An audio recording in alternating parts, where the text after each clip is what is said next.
என்னை குற்றப்படுத்த நினைக்கிற பிசாசு உன்னை கடிந்து கொள்கிறேன். இயேசு கிறிஸ்துவின் ரத்தம் என்னை கழுவி விட்டது. என் பாவத்தை மன்னித்து அவர் மறந்து விட்டார். இப்பொழுது நான் தேவனுடைய பிள்ளை அப்படின்னு துதிக்க ஆரம்பிச்ச உடனே பிசாசு ஓடி போயிடுவான். இன்னைக்கு உங்களுடைய உள்ளத்துல ஒரு குற்ற மனசாட்சியை சாத்தான் உண்டாக்கிக்கிட்டே இருக்கான்ல, இப்படி தப்பு பண்ணுன, நீ இப்படி எல்லாம் பேசின, இப்படி எல்லாம் நடந்த, நீ என்ன பெரிய பரிசுத்தவானா, நீ ஜெபிச்ச ஆண்டவர் கேட்பாரா, அந்த எண்ணத்தை உண்டாக்கிக்கிட்டே இருக்கிறான்ல.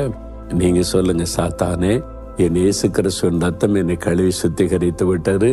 நான் இப்ப அவருடைய பிள்ளையா இருக்கிறேன். அவர் எல்லாத்தையும் மன்னிச்சு மறந்துட்டாரு. நீ எனக்கு ஞாபகப்படுத்தாத, உன்னை கடிந்து கொள்றேன் இயேசுவின் நாமத்தினால சொல்லி பாருங்க. உடனே பிசாசு விலகிடுவான். ஒரு பெரிய சந்தோஷம் வந்துடும். சொல்றீங்களா? சொல்லுங்க. நசரேயனாகிய இயேசுவின் நாமத்தில் சாத்தானே, என்னுடைய பழைய பாவங்களை ஞாபகப்படுத்தி என்னை குற்றப்படுத்துகிற பொல்லாத பொய்யனாகிய பிசாசே, இயேசுவின் நாமத்தில் உன்னை கடிந்து கொள்ளுகிறேன்.